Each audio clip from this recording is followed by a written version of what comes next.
Welcome to the Pan Am Podcast, brought to you by the Pan Am Museum in Garden City, New York. This podcast and our museum are dedicated to celebrating the legacy of the world's most iconic airline, Pan American World Airways. My name is Tom Betty, and I'm the host of this program. Thank you for joining us. The Pan Am Museum Foundation is a nonprofit organization. Please visit our website for more information at thepanammuseum.org. Again, our website is thepanammuseum.org. You can find us on Facebook, Twitter, Instagram, YouTube, and TikTok. If you are using Apple Podcasts, please consider leaving a review. It will help others discover this program. This podcast is sponsored by the generous personal support of Mr. Adam Aaron, the CEO and chairman of AMC Theaters. He is also president of our sister organization, the Pan Am Historical Foundation. If you're not familiar with Pan Am, welcome. We are honored to have you here and for you to learn about what we're all about. If you already know of Pan Am, worked for or flown on the airline, or just love our history, it's good to be with you again. So with that, let's get this episode in the air, so to speak. Welcome aboard your Pan American Jet Clipper.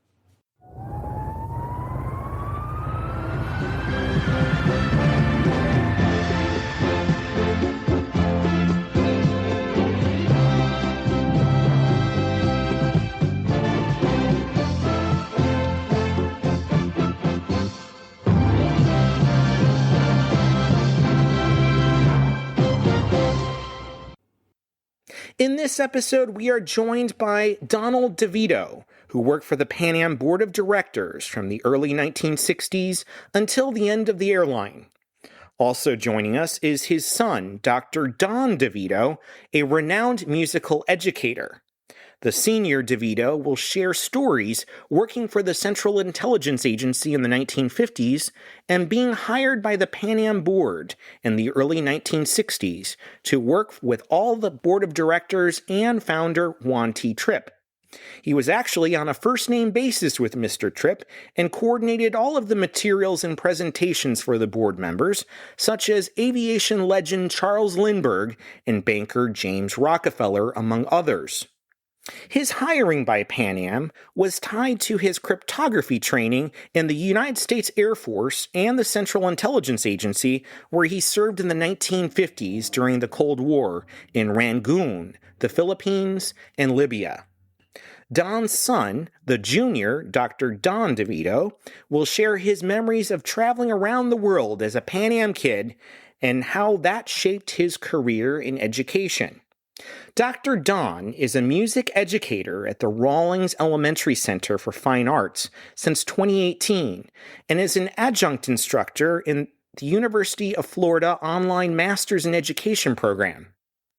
From 2001 to 2018, he was the music director and special education teacher at the Sidney Lanier Center, a public school in Gainesville, Florida, for students with disabilities between the ages of 3 and 22. The music programs are global in scope and linked online with universities and music programs internationally through research, cooperative music making, and professional music education organizations. Don was named the 2011 National Teacher of the Year by the Council for Exceptional Children. Let's listen to a 3-minute news clip about his work from WCJB Channel 20 in Gainesville, Florida. Learning to play music can be difficult for students with special needs. It's even more challenging. But TV20's Christian Giannis is here to tell us one Gainesville teacher who is meeting that challenge has been certified gold by a national organization. Paige, last week, Alachua County teacher Don Devito got a call from the CEC, or Council for Exceptional Children, saying he had been chosen as their National Teacher of the Year. Devito attributes the honor to his students and to teachers around the world. The music coming out of this classroom is just as special as the students making it. They have autism, Down syndrome, cerebral palsy. We have students who don't speak. But don't underestimate these artists. Their beats are being heard around the world. I would say we visited about 10 countries so far, and it's growing every day. Music teacher Don Devito teaches at Sidney Lanier in Gainesville, a public school that serves students with disabilities. His curriculum is almost entirely online. Our students learn world music. They learn to recognize different styles and composers from the source. Every day, DeVito's students interact with musicians from around the world, learning the Jamba Buena from a Kenyan. I miss you all. Or a Brazilian melody. And DeVito's classmates include a group of visually impaired students from Pakistan. So music gives them hope, courage. A gift that DeVito says costs $30 for the computer camera, but one that keeps on giving. They can accomplish anything that they set their mind to. And when it's adapted, then they have the people to support them. And they have support all over the world now. DeVito says last May his students performed at Carnegie Hall, and with his recognition as the CEC's Teacher of the Year, DeVito will speak before members of Congress, and he's hoping to take his students with him. Kristen Giannis, TV 20 News. The elder Mr. DeVito, his sons, and their families live in Florida. They even have a rescue horse that lives on their farm, affectionately named Clipper, in honor of Pan Am. Now on to our interview.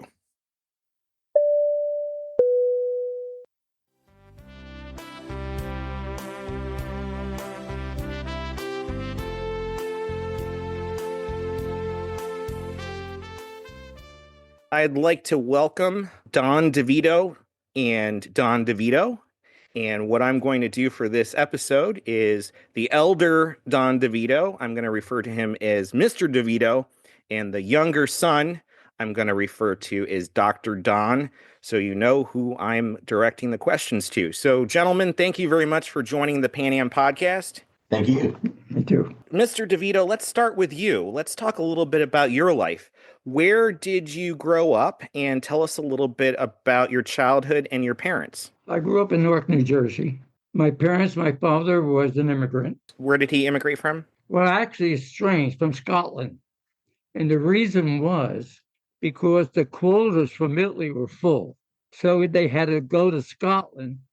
I forgot the name of the town, and live 1 month. And that's where the name change happened there between Scotland and New York. They took the DeVito and put a D. It used to be Deviti, I think. Yeah. So they made a change there. So I wasn't who I really was in the manifest. As a fellow Italian, where did your father come from in Italy? He came from Casalatico was the name of the town. I asked my grandmother once, how did you meet him? She says, oh, he just showed up one day in town, something like that. And I said, oh, I'd like to go back. She says, please don't go back and you'll run away, she told me. I do have a lot of relatives on my father's side in Ireland. Most of them immigrated to Ireland because it was easy if you start a business or they wouldn't let you in. And take a job away from a foreigner. Where you were going in Ireland. And that's the way it was. So most of them went into business, ice cream business, whatever. For me, I grew up in an immigrant neighborhood and you assimilated by high school, by going to school. That's how the assimilation took place in those days. I realized later just how important that was to me and how it changed me a lot. I like that I had that experience. I was the guy who went to the German butcher. I was the guy who went to the Irish butcher. I was the guy who went to the Polish butcher. Not to speak the languages, but they were ready for me, And a lot of the Italian immigrants, they stuck in these closed pockets, I used to go to some my grandpa used to take me to some bad meetings. They talk about Mussolini or something. You have somebody in the family in the service, and if it's just crazy, but just different. What I thought was very unfair, I don't want to change the subject, is that if you're on the West Coast and you were Japanese, you were put in a camp. If you're on the East Coast and you're American, you became naturalized. And I always felt the injustice there. But it was how they would feel. Hey, we're Japanese. Why can't they treat us like they treat the guys who, from Italy or whatever, But I grew up in a neighborhood And I'm glad I got a lot of experience in life from that. After high school, tell us about your life after that. After high school, I graduated and I joined. Those times the Korean War was on, and I didn't want to go into the military, so I joined the Air Force. And from there, my career took off, started off. I had no further education than my high school graduation. That was it. And from there, the way everything happened, everything fell into place for me all the time. Then I started getting the CIA, and I did all this just on a high school education. That's the only thing I can tell you. But the circumstances always changed it for me. And it was improvement, always a step up, you know? Tell us about your time in the Air Force and then how you ended up being in the CIA. Okay. I was in the Air Force, and the Air Force trained me to be a cryptographer. So now I'm a cryptographer. And when I got discharged, I applied to the CIA. And what year is this, sir? 1950s? 56. I applied for the CIA, and they took me for an interview in New York. Just for a second, the funny thing is that my mother, who never wanted me to leave anyway. In those days, you mean you're leaving your family alone and you're going out, going away again. But I heard her talk to my father in the kitchen. It's a cryptographer, needed. She says, "Isn't this what Don did?" And he says, "Yeah." And she got the phone number. I called New York City, made an appointment. They were in New York at that time. They moved from Newark to New York, they were recruiting. And there's where I got hired by the CIA there. It's an apartment building in New York City. Interesting. So you were seeing a girl at the time that you were about to go into the CIA. Tell us a little bit about her, and also tell us a little bit about what happened when you left that job to go to the CIA. Okay. Well, she was a nutritionist. She worked for nutritions for to feed animals. They come from all over South America and everything. And then she worked for a nutritionist company. She knew the formulas, how to type formulas. And what was her name? Laura. So you're dating Laura, who will become your future wife, but that's a story for a little bit later. So you're dating Laura, and you tell her what about your new job? I says, "I'm going to work for the CIA, but don't tell nobody." And then what happened? She told everybody. Let's talk about your time in the CIA. Tell us a little bit about what you did for the Central Intelligence Agency starting in the mid-1950s, the height of the Cold War. And I applied with the CIA, and I got the job. 2.5 years to get that job. Interview psychiatrists. You have no idea how thorough they are. You tell them the truth, and you're God with them. You're part of them. That's the best way I can put it to you. And that was my whole life with them like that. I was one of the first I was the first involved with computers. There was no tapes then or nothing. So I was the first ones that were inputting information into computer systems with the key punch cards. And this is 1950s, so these computers were huge, right? They took up like the whole floor of buildings. That was later. Oh, that was later. Yeah, that time they didn't get to that point yet. Okay. It was just strictly the company had a computer, and they put from their business, they would take the key punch cards. That just started. That was just before military and everybody. They were ahead. Companies did that. And so what happened was Western Union sent me down there. The company must have asked, I don't know how it happened. They asked Western Union if they can hire me. And Western Union said, okay. And I started working for them. The Central Intelligence Agency, correct? So, yeah. In those days, they had I assigned traffic. They had radio, RCA, radio something or something. And I was dealing directly with these companies. I made a lot of contacts there too. But and in those days, it was strange. I got on a flight in Burma, and I'm sitting there, And the stewardess, the Pan Am stewardess, do you want a drink, sir? I said, no, thank you. And I heard her say in the back, he must be CIA or something like that, Here to drug me, But that's the way it was. I lived in foreign countries. I met different cultures in the homes. Oh, unbelievable. So when you were working for the Central Intelligence Agency, you were traveling the world on Pan Am. Can you tell us a little bit about some of your adventures?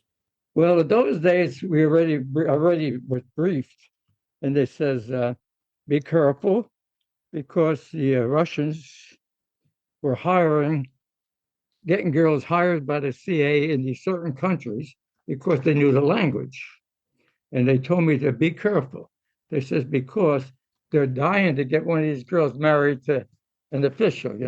And like I said, I traveled that night, you know what I mean? And the girl invited me, fly down to Miami and stay with her. Well, I turned her in. No, I was really aware. And they were sharp. So I think the spy term for that is honey trap, right? That's right. So when did you marry your wife? When I came back, I was on my way back to the States. I sent her a car. I told her I'd give her a call. I sent the cars or something. And when I come back, I got associated with her, again, and I married her. But I had the CIA. I had no problem. But the CIA says all the CIA crews told me is that I can't marry a foreign national. I would have to resign. And actually, that's what I did. I left them, and me and Laura got married, and it was that. When did you leave the CIA, and when did you join Pan Am? 1960. Yeah. 1960. Yeah. That's the height of Pan Am success, the jet age, the 1960s. Pan Am the only place that Pan Am hasn't flown to is the moon at that point. So you were there in a very pivotal time where Pan Am was extremely successful. Tell us a little bit about working for that company. I left the CIA and I applied Pan Am. But the board hired me, really. There was one step in between, but the board hired me. I worked for the board, period. Strictly for the boardroom. At that point, I did every communications function in that boardroom. At that point, I knew everybody. Montreal, I knew everybody. And it stayed that way. I did every communications function at the boardroom completely. I was there at everything. Board meetings were every other month, I think. And in those days you couldn't make mistakes because there's no time to correct it. So you had to work hard, like with the senior director of finance. I worked with him, and I learned they were treating me so good. I knew the stocks market. I learned one thing: you just tell the truth, and you're always going to be okay. It was something like even with Juan Trippe sometime in the boardroom at night. I could see he was comfortable with me. And I used to think, I said, gee, why was he so comfortable with me? Because he knew within the boardroom that I knew the functions, what to do. And the biographer came to interview him and everything. And I could see he was really happy I was there because I can go to he used to come down with this big reel of all the Sikorsky kids, and there was the family attachments, and nobody could see them. And he kept me there, and so I don't want you to think he wanted me every time he went to boardroom. No, only when I had to deal with something that involved that I could do remotely, and stuff, which I did. But we became on a one-on-one person with Juan. And a wonderful man. I keep on praising. I think of him maybe now once in a while. He's always in a dream once in a while, Wonderful man. That's all I can say. I want to praise him. So let's talk about your family. So you have a new wife, and how was that living in the 1960s in this time, working for Pan Am and raising a family? Yeah, I have 2 boys. Anthony and Donald. What else? Don, wait a minute. Now. What else how can I phrase that better? Sure. My brother was born in 1968, and I was born in 1970. But you were traveling with mom when she was pregnant, weren't you? Wasn't she in Libya at some point when she was pregnant? Yeah, yes, I took it to Lebanon Lebanon. right after the war. So, fortunately, you remember the hotel chain? Yeah, Intercontinental Hotels. Yeah. Well, that goes way back to Roosevelt.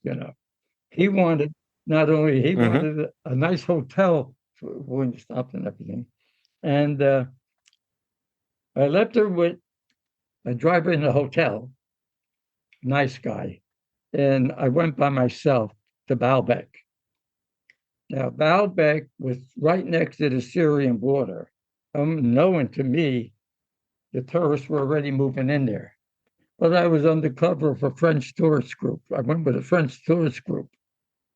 But I didn't know all this until later, how, what I did. You went with mom, and all these things are happening. You had no idea.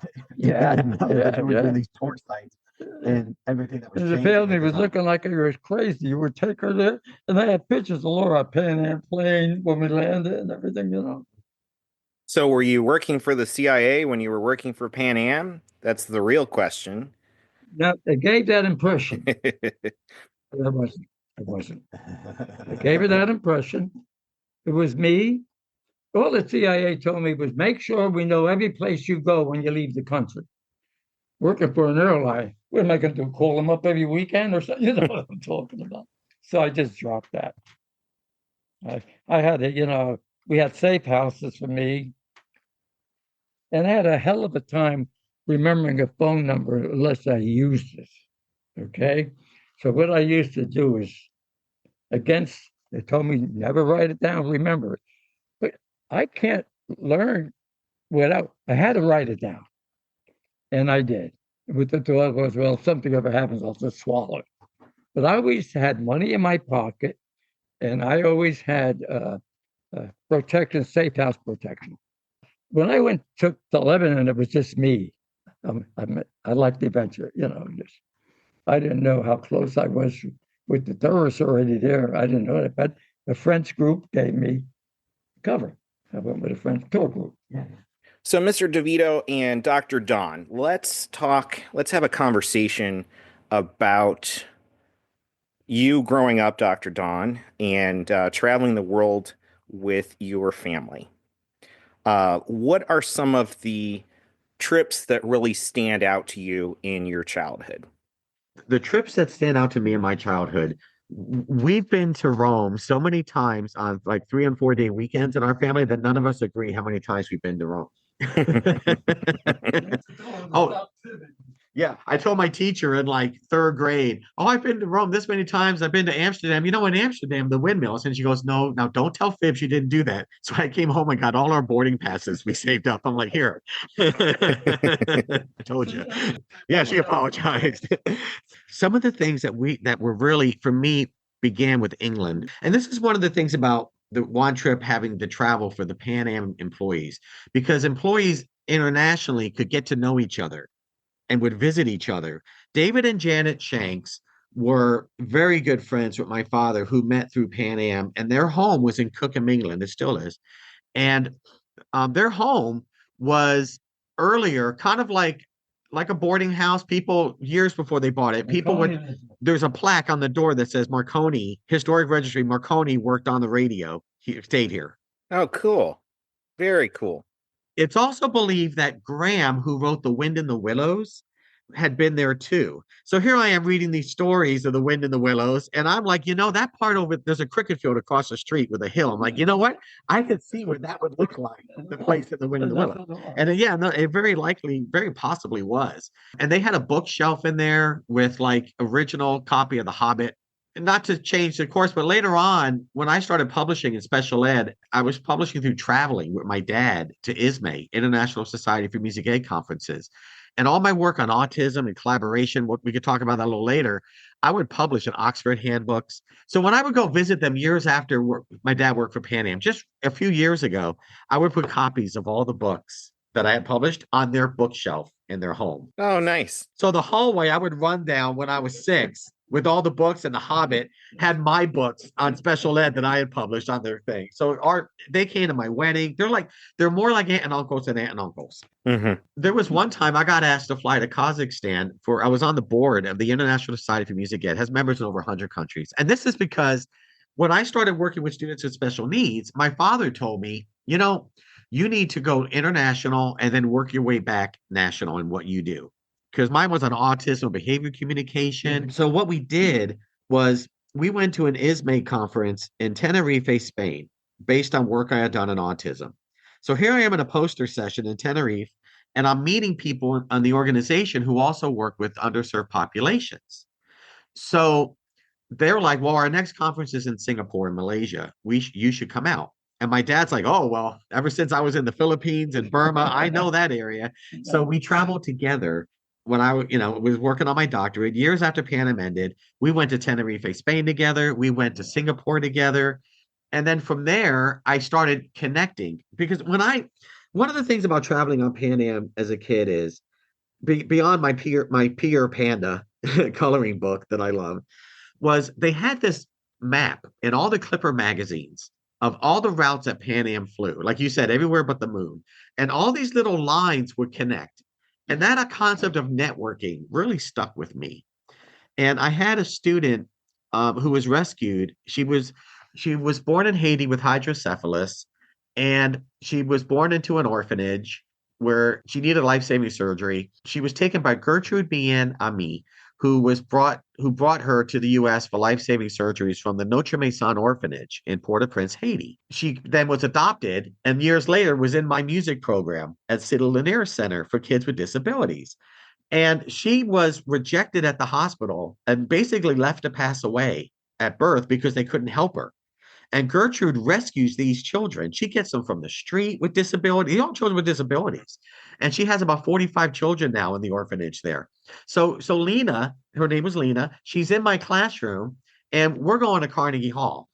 I wanted my kids to go to Carnegie Hall. Down syndrome, autism, cerebral palsy. The high school nearby went, and they were bragging about it all year. And my principal goes, well, where should we take our kids? I'm like, let's go to Carnegie Hall. Why not? I started connecting, like the video you heard in the podcast, I started connecting all these international locations. Some I met at ISME conferences. I would meet these people, or who I would get in contact with people who knew them through ISME. For instance, the Special Ed Center in Gujarat City, Pakistan, I met at a conference, Arthur Gill. And what would happen is I would ask all the professors too from these universities, like Dr. Magali Kleber at the University of Londrina in Brazil was at the conference. And I said, Dad, if we're going to Singapore, I need to do something more than just present and come home. So I made a flyer saying, if you would like to connect on Skype with my students, let's connect. And we started all over the world. Brazil, China, London, University College of the Arts in London, University of Minneapolis in Duluth, who I'm going to present with. All these places all over the world started Skyping in with my students. And I said, okay, I actually got it to work, Syracuse University, with Dr. Emma Rodriguez Suarez, who actually is from Tenerife. And I said, okay, we worked it out. I could get the hall. I'm flying my kids to New York, and they're on the plane. And I realized right then in that moment, these kids have autism and Downs and cerebral palsy, and I don't think any of them have been on a plane before besides Lena. How are they going to react to takeoff? And the engines start revving, and they start yelling, 10, 9, 8, 7, 6. So I thought, okay, we're going to be fine. But I said, well, what are we going to play for 3 hours? And all those people internationally flew to New York and played all the songs they taught us on Skype in person in New York in Carnegie Hall. Awesome. And that's awesome. And we called it Discovering Abilities. But that was all the networking through Pan Am. So we would take the universities, the centers internationally, with even a group called Group Langui in Conakry, Guinea, West Africa. And what we would do is take these programs and practitioners who work with these children with disabilities and connect them online, networking with universities who I had collaborated with, who are now collaborating with them, and then organizations like ISME, the Center, the Council for Exceptional Children, where I was their National Teacher of the Year. That's the organization for all things special ed. SEMPRI, the Society for Education, Music, and Psychological Research. Dr. Graham Welch, who is lead professor at University College of the Arts in London, was on the board of ISME. And when I went back, I met Arthur Gale from Pakistan at having coffee. And my friend, Dr. Phil Moen, who coordinated a lot of these things with me, who is a community musician. That means they work with people with underserved populations and coordinate. So he introduced me to Arthur Gill. And Arthur and I started Skyping together. And I said, Arthur, let's write grants together. So we wrote these grants together, and Sempri funded 50,000 British pounds for his program with children with disabilities. Years later, I was on the board of ISME, and him and Gertrude received awards for what they did, and they were flown to the conference in Glasgow. So here's Gertrude and Arthur. Arthur, from all our work together, put in for a work visa in addition to the travel visa and got it, stayed in the UK, and a few years later, he brought his whole family from Pakistan and everything they were dealing with there to be citizens in the United Kingdom. And I was writing support letters to the British Embassy in Islamabad. As you know, I pull out we pull out the HUG card, because the HUG award is the International Teacher of the Year for Special Ed. So we pull out the HUG card because he didn't get the visa the first time through. So I wrote a letter to the embassy in Islamabad and pulled out the HUG card saying I was International Teacher of the Year in the US for special education. And we do all these things together. And he got it. They gave it to him in the second round. And also letters from, the guy's in Pakistan, in Gujarat City, he's getting support letters from the University in London and College of the Arts, right? And they flew him to the United Kingdom because I was supposed to go there. Sempri was going to fly me there to see his program, but then Bin Laden was taken out. And Arthur's like, no, it's not going to be safe now. So he contacted Sempri and said, is there something else we can do? And Sempri said, we'll fly you to England. They had a thing called Sounds of Intent, which is a program for a new benchmark of way of looking how children would communicate with disabilities through the arts, through music. And he goes, well, we're going to send you to all these different schools to visit for a week or two in the United Kingdom. And I was copied on the email. He emails back, what about Don? And I'm thinking, what about Don? And they go, yeah, Don can come too. So now Arthur and I are traveling in the United Kingdom to all these different schools in Oxford, back together again when we were only on Skype before. So That's fantastic. my father, to bring it back to my father, telling me to go international first, brought back all the networking and all the things that I had learned as a child, traveling out Pan Am and meeting people, and brought it into my field of special education. And basically, things were changed in the world through it. And I think about Gertrude. Gertrude, when she had to get a visa to go to Glasgow, Scotland, it was held at the Royal Conservatory in Glasgow. And she had to get an academic visa. And she's like, how am I going to get an academic visa to the UK as a woman in Haiti in an orphanage where, in her area, the sanitation pickup doesn't exist. All the the challenges in Haiti, they have been continuous for her, but she's so empowered. And so anyway, everything I had published together with all these people, they're co-authors. They have high school degrees, right? Some of them have a bachelor's, but I co-authored with them. So Gertrude has been co-authored in Oxford Handbook. Wow. So all the things we published together, she had this whole resume, just, and she got her academic visa. And when she was going up there, Janet's sister lived in Scotland, right? My aunt, my proverbial aunt in England. And she picked us up. She worked for a university and brought us to the Ross Priory. It's not a priory anymore. It's for the professors there. They use it for meetings, and it's right on Loch Lomond, and it's gorgeous. And she gets off the plane and she's having tea and scones in what looks like a castle on Loch Lomond. So my father wants to jump in here. Pan Am, when we started flying into Russia, Pan Am was sent to set up the communication. Yeah, David, my uncle, my perverted uncle, was sent to Russia to set up the communication For Pan Am. for Pan Am. It was nothing spying about it. It just happened that way. You know what I'm saying? Yeah. But they sent after Lockerbie, they sent David to. He set up the communications for Pan Am. And he also was an investigator for Lockerbie. For David was. They used him there. How did being a Pan Am kid, Dr. Don, shape your life? It shaped my life because we lived in Sayreville, New Jersey. And my mother and I would always go to church. We would go to the library. The library was like it's not like it was today. There was a library, there was a movie theater with 2 screens and a park, Laurel Park. And other than church and the library, there wasn't a lot to do.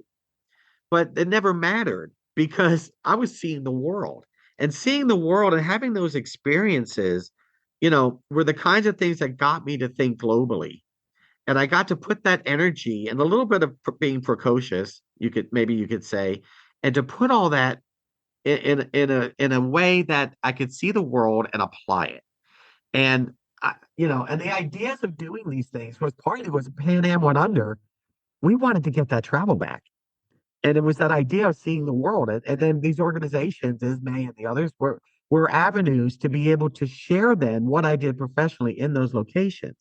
And it's interesting because I had mentioned before going to Kazakhstan and the West Bank. Every time I remember we were on Pan Am, we got to Rome, they would make an announcement. Anybody going on to Brussels or Constantinople or Istanbul or, these other that seemed very exotic to me sounded like, no, I don't want to go there. I don't know those places. I know Rome, I know England, I know, and I was kind of like, no, I'm glad we're going to Rome. But then later on, when I was older, I had that previous experience to go further to the West Bank, to Kazakhstan, to Hangzhou, China, where I met the professor of the Conservatory of Music in China, who then flew me and Dr. Phil Mullen over to do the first inclusive music performance in the China Conservatory. Donald was asked by a Norwegian travel group. Oh yeah, yeah. So what he's referring to is my colleague, Dr. Phil Mullen, who has done he's from Ireland, he works with underserved populations. He, a collaborator from Carnegie Hall to everything else. He got a grant, and through an organization based in Norway, they wanted to put music education in the schools in the West Bank. And the Palestinian Education Council, through him, did this conference. And we were there. And this is what my father was kind of transitioning to in the discussion. And so, so there we are in Jericho, in Bethlehem. And I'm going to a school for children with profound hearing impairment doing music. I'm presenting on the Skype approach that we did. So I'm training in the West Bank, the education there to, if you're going to put music education in the schools or use it in that way, here's how we connect it with the world. Here's how we connected organizations together to help children with special needs and to help children have music, no matter who it was, to have music education. And that was presented there. All that Pan Am legacy was presented there as well. And it was really pretty amazing. My wife, Wendy, and I, we don't have children, but I teach now at Rawlings Elementary Center for Fine Arts. It's a 99% minority Title I school. And I asked my students one time, and this is a 99% minority school. And we started doing the same Zooming and Skyping all over the world. And then the students have to write and compare and contrast. Our students, and I'll give you an example to play. Our students have a song we call 3500 Northeast 15th Street. That's our school address. And we say, and it's from all the rhythms and riffs that they bring in from the community into school, and we arranged it. And we say Duke Ellington had the A Train, Boys to Men had Motown Philly in the 90s. We have 3500 Northeast 15th. And when we Zoom all over the world, we play our community music. They play their music from their country, of their community, and then they write about it, comparing and contrasting. And it's trying to keep, as best I can, that idea of travel and world communication. My father had his form of communications. I'm trying to bring communications into teaching. And it's being able to share the world with them, because we were sharing with Dr. David Akumbo, who's from Kenya. He's a professor. And they were asking him, are there houses in Africa? And it's like, they don't really know what it's like. So that communication and that sharing of culture is really important. And that's how I'm trying to bring what Pan Am did to another generation. Can we take a quick break and play that song? Sure. All right. So our listeners are in for a treat. Tell us again about the song. So the song has our students are always tapping on desks. Like all the time. They're always telling them, stop tapping on desks, stop tapping on the walls. Well, we take them those rhythms because they're their neighborhood rhythms. They come from playing on the sidewalk, on the steps of their apartments. And we arrange them on drum kit, bass guitar, xylophone, marimba, and we arrange them into these very sophisticated pieces of music. And then we named it after our school address because a lot of the kids live across the street or live within walking distance of the school. And then we share it internationally. So that's why we call it 3500 Northeast 15th. It's a variety of instrumentation, and they arrange it and compose it themselves. And it's their world Fantastic. that we're trying to bring to other places. All right. Well, let's take a listen.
Welcome back to our interview with CIA veteran Don Devito, who worked for the Pan Am Board from the early 1960s to 1991, and his son, former Pan Am kid and now musical educator, Dr. Don Devito. I just want to share one of the things again about that school, Rawlings Elementary. We're currently what they call a turnaround school, where our rating is a D academically. So part of what we were doing was comparing and contrasting the world around them, then gets the students to have a relevant way of writing and putting together sentence structure and writing about things that are relative to them. And one time we were communicating with Dr. Nina Rao she teaches, she's a professor in the US, but she has a program for children with disabilities in India. She was in India at the time in Hyderabad, and she zoomed into our kids. I connected us with Westminster Choir College and with the University of Massachusetts in Lowell. And we made our school a lab school where we're the lab portion for this university. Because a lot of universities, when they train teachers, have K-12 high school program at the school. That's a high school where they do research. They have basically a school on campus. We have that in Gainesville. We have it in Florida. We call it PK Young. And people try to get in there. It's hard to get into. It's a lottery-based thing. So I said, well, we're on the east side of town where we do not have the same types of opportunities. So I said, well, we're going to be a lab school now for UMass and a lab school for Westminster Choir College. So we brought their interns who taught my students online together with all these international collaborations. And when we did it, they made boarding passes for the kids, and they would have to document each country live we were going to. We went to Haiti, we went to Brazil, we went to India on Zoom, and the room was filled with Pan Am memorabilia to set the mood. So there were like Pan Am blankets, 747 posters all around the room to set the mood. We had food that related to the cultures we were visiting, and these kids were filling out the boarding passes of each place they went to and sharing and asking questions and sharing culture. So, I just wanted to add that one kind of last point of really bringing what Pan Am and One Trip did and my father did into the classroom. So, Dr. Don, looking back at your life and where you are today and all of the children that you've touched and all of the good stuff that you've done, how do you look at the Pan Am legacy and why this history is important to be preserved? The history is important to be preserved of Pan Am, not just for the employees who work together and the people who work there, but like I'm an example of that. It's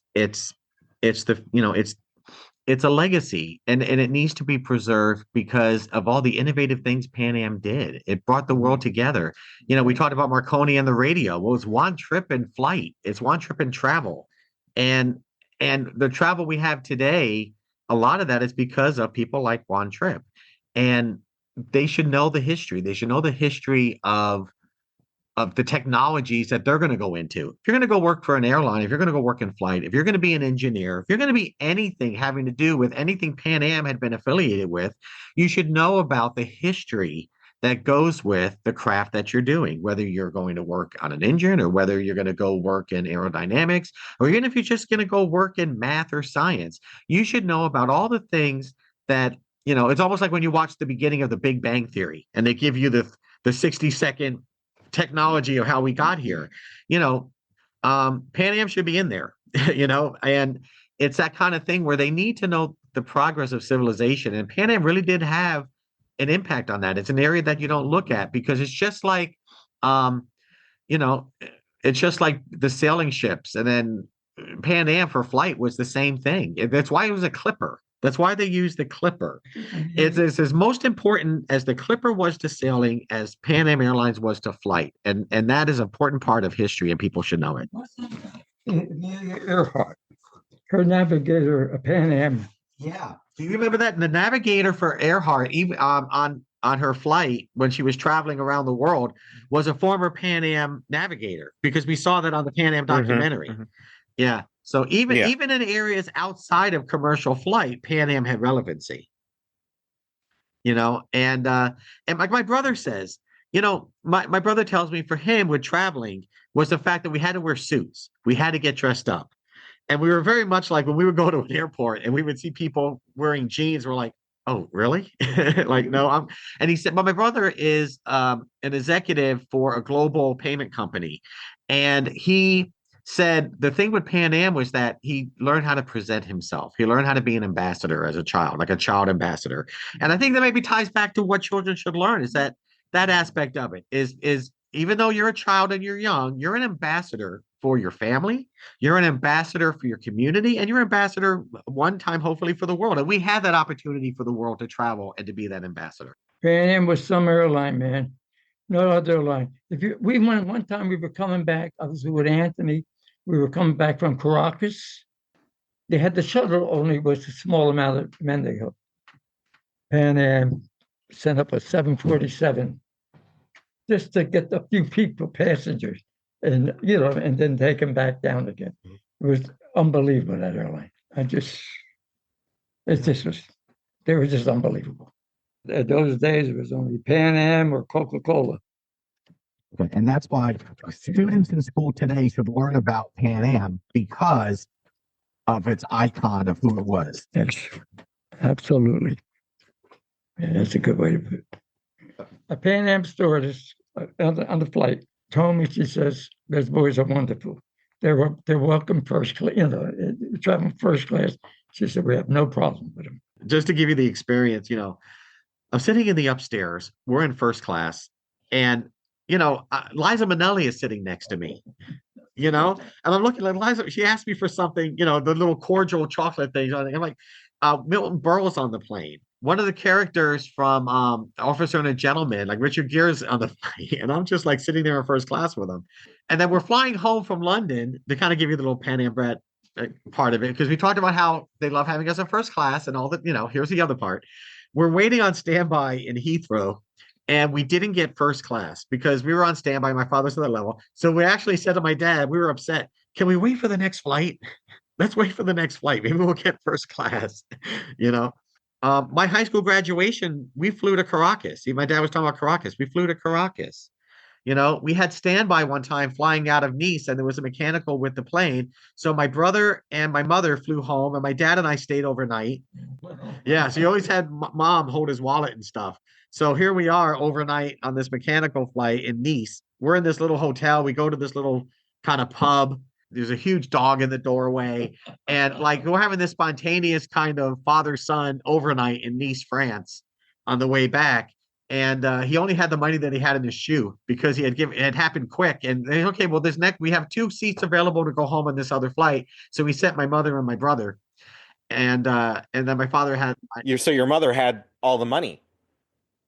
Yeah, she had all the money with her because she was holding his wallet, and this was a quick thing. So we're, so Pan Am put us in a hotel because it was mechanical, but he only had the cash in his sock, that he would keep in his shoe. And here we are overnight in Nice, and Nice is not the kind of time then or now where you just go with whatever you got in the money in your sock and function. Pan Am engineers come down from Germany, I think it was, and fixed the problem.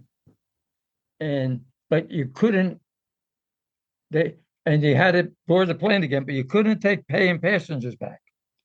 So we got on the plane, the same seat we had, because they couldn't take all and we went back home. And then I had friends. A lot of guys commuting too, from Pan Am when we were in Rockley. We had 12-hour shifts. So if I didn't get on a flight to make my shift change, the guy that was there would stay the extra time, and then I would reciprocate another way. So we had it made. I never late. I never lost a day.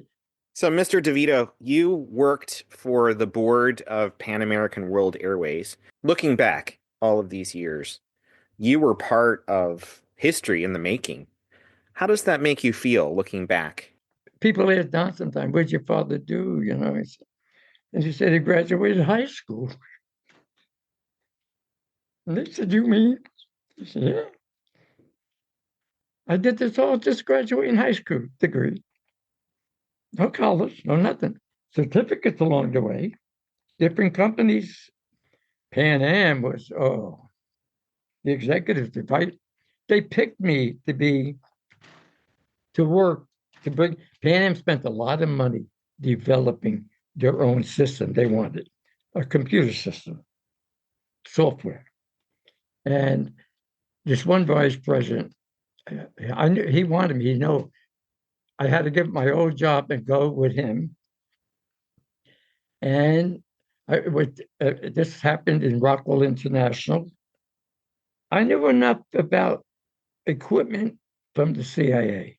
The problem we were having is keeping the system up. I isolated the faulty equipment, took it right off the line. And he says, okay, I said, bring it up. We come up and stay it up, right? And from then on, They were good. The programmers, they come right over, had teams ready, move in, you know, and that's the first time we stayed up.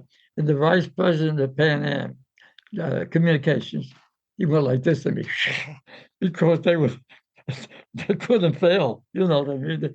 They lost a lot of money. It would have been a lot of money, and I was happy about that. And when I went back, they rewarded me with a very good salary. They treated me real good. They did. Pan Am did. I stayed there, and until Pan Am shut down. You know, they did call me at home if I wanted to know if I wanted to go to Delta. I said no. I couldn't see no reason because Delta didn't have any equipment that I was familiar with. They had a different system. And so I said, no, I'm just going to retire. And I did. I retired a couple of months early. It was hard. I mean, I lost money, but I did it. Maybe I could have went with Delta. And if it was true, like they're saying, well, they weren't going to keep me anyway, but I was going to get full travel as management, might have been beneficial. But no, I'm glad the way everything turned out. So we heard a lot about your dad's incredible life. How does that make you feel? It makes me feel great hearing him get to communicate this history, and it's not lost, and it's the perspectives of all the different Pan Am employees that you're doing through the podcast to collect all this and keep it in history. When you say children should learn about these things, that's what you're doing, and that's him being able to be a part of it and to communicate it is just meaningful beyond words. And I did want to add just one thing.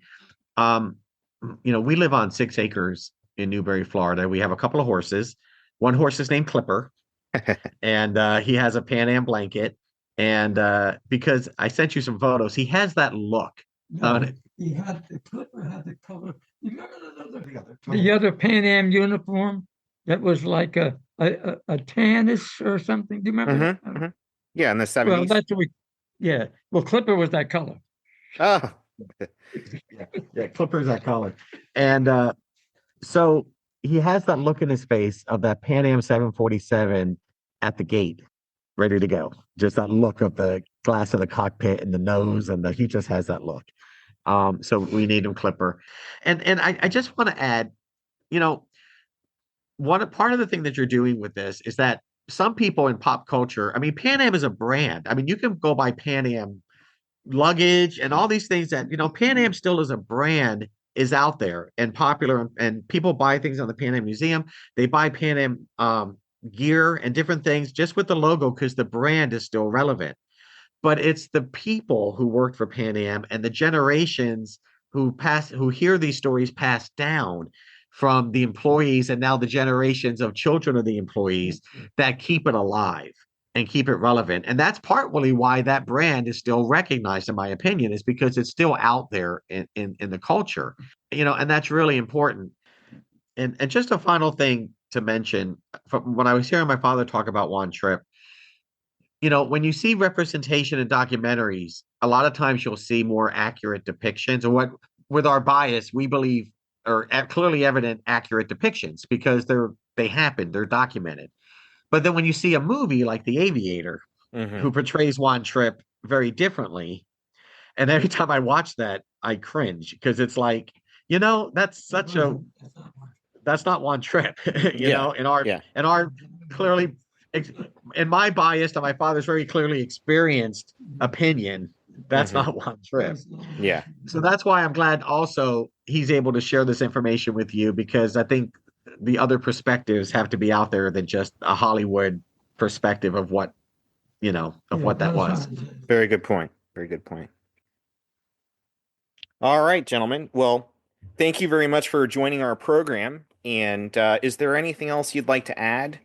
You were a part of this history that transformed commercial aviation. You were a part of the beginning of the jet age. You were in the boardroom when the economic financial problems, the oil crisis of the 1970s, terrorism in the 70s and the 80s, you lived through all of that. Looking back, how's that make you feel? Good. It makes me feel good. I used to blow my mind when I understand 1 penny in the fuel that's used in the airline. How can I put that? It was like we were using our planes as tankers those days. We were, you know what I mean? We were carrying extra gas with us. We landed and I don't know. I don't know how to put it all, but it's, I just don't know how to put it. All I care about is that the true story of Juan Trippe is showing as he is. And some of this movie stuff kind of tears you up. Good point. Dr. Don, any closing thoughts? I think we really communicated a lot of the key themes and ideas of what Pan Am meant to us, how it impacted our lives, and the travel with my father. Again, we were able to bring it back, and going to Singapore, Malaysia, and Tenerife. Then that travel went with my wife, and so that kind of transition. But yeah, it's part of your identity. If you experienced it, it's part of your identity. And and just thank you for this opportunity to share it. Well, thank you both for your time and sharing your personal stories. I greatly appreciate it. Thank you. Thank you.